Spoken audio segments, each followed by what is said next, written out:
ये खुशी पार्टी में पार्टी के कार्यकर्ताओं को मिली है। जिस तरीके से हमारे नेता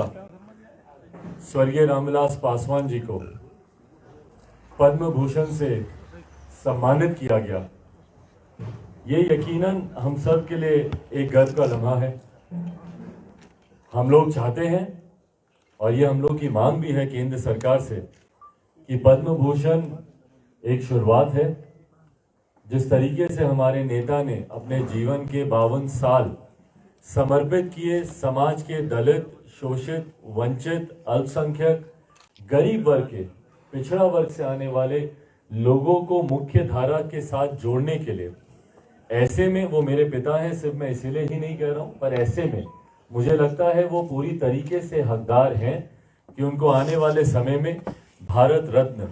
हमारे नेता स्वर्गीय रामविलास पासवान जी को दिया जाए। ये मांग लोक जनशक्ति पार्टी रामविलास केंद्र सरकार से करती है और जैसा मैंने कहा कि वो पूरी तरीके से हकदार हैं इस सम्मान के लिए। मैं सुपुत्र हूं, कई बार इस बात को कहा जा सकता है कि मैं व्यक्तिगत भावनाओं में बहकर शायद इन बातों को मैं कह रहा हूं,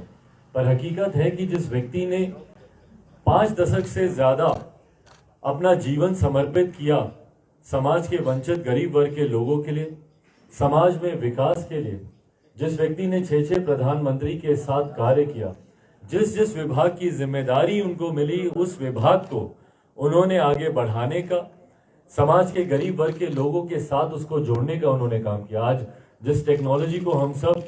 बखूबी इस्तेमाल कर रहे हैं और आप सबके हाथों में भी मुझे दिख रहा है मोबाइल कैमरा, जब हमारे नेता दूरसंचार मंत्री थे, मुझे याद है उस वक्त उनका एक बयान भी आया था जिसकी विपक्ष ने काफी आलोचना की थी। उस वक्त उन्होंने कहा था कि मैं चाहता हूं कि एक दिन ऐसा आए जब हर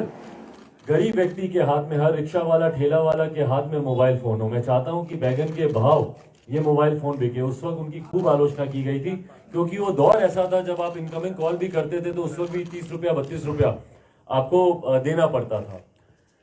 पर उसके बावजूद आज उन्होंने अपने उस सपने को हकीकत करके दिखाया।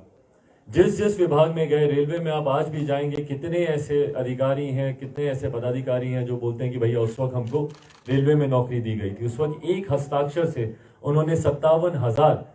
वैकेंसीज उन्होंने क्रिएट की थी और नए भर्तियां उन्होंने की थी रेलवे में। जिस विभाग में गए और तो और अंत तक मतलब अपनी अंतिम सांस तक हम लोग, मैं उनका पुत्र हूं, इस नाते मैं बखूबी इस बात को मैं जानता हूं कि आखिर में जब उनकी तबीयत खराब थी, स्वास्थ्य खराब था, हम लोग चाहते थे कि वो अस्पताल जाएं, पर अपनी जिम्मेदारियों को निभाने के लिए उन्होंने अपने स्वास्थ्य के साथ भी उन्होंने समझौता किया। मुझे याद है जिस दिन उनकी तबीयत ज्यादा खराब लग रही थी, उस वक्त मैंने उन्हें कहा था कि हम लोग हॉस्पिटल चलते हैं, लॉकडाउन का समय था, तो उस वक्त उन्होंने कहा था कि नहीं, मेरे ऊपर अभी एक बड़ी जिम्मेदारी है राशन को घर घर तक पहुंचाने की। आप उस वक्त के अगर आप उनके ट्विटर देखें,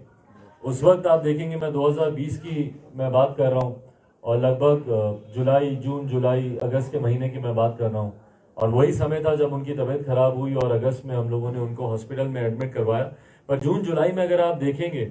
सड़क मार्ग के माध्यम से हो, रेल मार्ग के माध्यम से हो, हवाई जहाज के माध्यम से हो, जितने भी लक्षद्वीप जैसे जितने द्वीप हैं वहां पर पानी वाले जहाज के माध्यम से, पहाड़ी इलाकों में घोड़े के माध्यम से, जैसे संभव पड़ा उन्होंने राशन को पहुंचवाने का उन्होंने काम किया। उनके दिमाग में दिन रात सिर्फ एक बात होती थी कि भैया लॉकडाउन में जब लोगों के पास पैसे कमाने की संकट है, जब लोगों के पास आर्थिक संकट है, ऐसे में कोई कैसे कहीं जाकर राशन लेगा, तो मेरी जिम्मेदारी बनती है, व्यक्तिगत तौर पर वो इसको अपनी जिम्मेदारी मानते थे कि मेरी जिम्मेदारी बनती है कि मैं घर घर तक उस गरीब आदमी के यहाँ मैं ये राशन पहुंचवाऊं। मुझे खुशी है, मुझे गर्व होता है आज की तारीख में कि भैया ये राशन घर तक पहुंचाना लॉकडाउन के वक्त प्रधानमंत्री गरीब जन कल्याण अन्न योजना के माध्यम से जो 81 करोड़ लोगों के पास मुफ्त में जो ये राशन पहुंचा, ये सोच हमारे नेता स्वर्गीय रामविलास पासवान जी की थी। हमारे नेता उस वक्त, क्योंकि इसी विभाग की जिम्मेदारी उनके पास थी, खाद्य विभाग की जिम्मेदारी उनके पास थी, उस वक्त उनको इस बात की चिंता होती थी कि भैया जो लोग किसी भी योजना से जुड़े हुए नहीं है, फूड सिक्योरिटी एक्ट से जुड़े हुए नहीं है या कोई कार्ड धारक नहीं है, उन लोगों का क्या होगा, उन लोगों के घर पे राशन कैसे पहुंचेगा। उस वक्त उन्होंने कैबिनेट में इस प्रस्ताव को रखकर प्रधानमंत्री आदरणीय नरेंद्र मोदी जी से बातचीत कर वो इस योजना को लेकर आए, इस योजना को लेकर आए जिसमें 81 करोड़ परिवार 81 करोड़ लोगों के घर तक मुफ्त में राशन पहुंचाने का कार्य किया जाए। पर आज जब हमारे नेता नहीं है, मुझे इस बात का दुख होता है। लॉकडाउन के वक्त इसकी घोषणा की गई थी कि भैया ये छठ तक, दिवाली तक इस योजना को बढ़ाया जाएगा, पर अब वो भी समय सीमा समाप्ति की कगार पर है। लोक जनशक्ति पार्टी हैं, हम लोगों ने मुख्यमंत्री जी को पत्र लिखा है और पत्र के माध्यम से हम लोगों ने उनसे आग्रह किया है कि अब क्योंकि अभी भी हालात बहुत बेहतर नहीं हुए हैं, ऐसा नहीं है कि कोरोना समाप्त हो गया है, ऐसा नहीं है कि कोरोना में जिन लोगों ने आर्थिक संकट को झेला, आज की तारीख में परिस्थितियां बेहतर हो गई हैं या सब कुछ वापस से नॉर्मल हो गया। तो ऐसे में अभी भी कुछ और समय तक उन गरीब परिवारों को, उन लोगों को ये राहत मिलती रहे, ये सहायता मिलती रहे, ये जरूरी है। इसीलिए मुख्यमंत्री जी को पत्र के माध्यम से मैंने आग्रह किया है, लोक जनशक्ति पार्टी रामविलास की तरफ से ये आग्रह किया गया है कि ये जो योजना चल रही थी, जिसके माध्यम से 81 करोड़ लोगों को मुफ्त में राशन दिया जा रहा था, बिहार प्रदेश में भी एक बड़ी संख्या में, एक बड़ी आबादी इस योजना के लाभ से जुड़ी हुई है। मुझे याद है उस वक्त भी इस बात को लेकर विवाद भी उठा था, क्योंकि कई ऐसे लोग हैं जिसकी सूची राज्य सरकार के द्वारा नहीं दी गई थी। हमारे नेता जो कि उस वक्त इस विभाग के मंत्री थे, उन्होंने राज्य सरकार से निरंतर संवाद साधकर, विवाद भी हुआ था, लगभग 15 लाख नए नाम जुड़ने थे जो कि राज्य सरकार ने उस वक्त भी नाम नहीं दिए थे। खाद्य सुरक्षा कानून के तहत 15 लाख लोगों के नाम जोड़े जाने थे,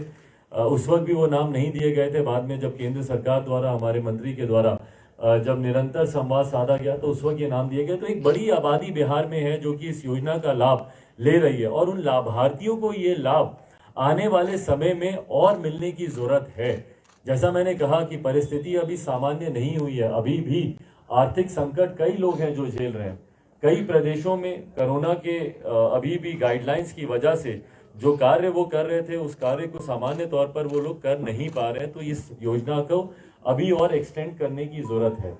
हमसे जुड़े रहने के लिए हमारे YouTube चैनल को सब्सक्राइब करें और नई वीडियो की नोटिफिकेशन के लिए बेल आइकॉन को दबाएं। अगर आप ये वीडियो Facebook पर देख रहे हैं तो लाइक जरूर करें और ज्यादा से ज्यादा शेयर करें। धन्यवाद।